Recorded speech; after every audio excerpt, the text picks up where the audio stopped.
శ్రీ శివధ్యాన శ్లోకం వినిపిస్తున్నవారు బాలసుబ్రహ్మణ్యం కలవలపల్లి.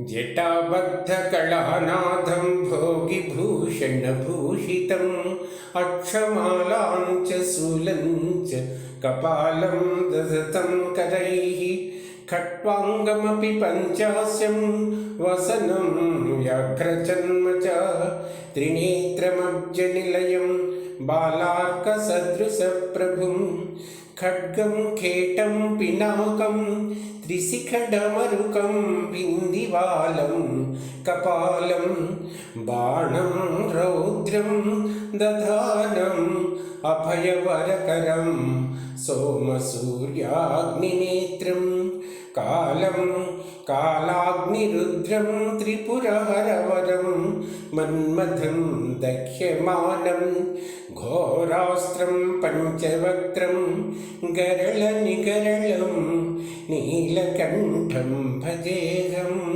నీలకంఠం భజేహం.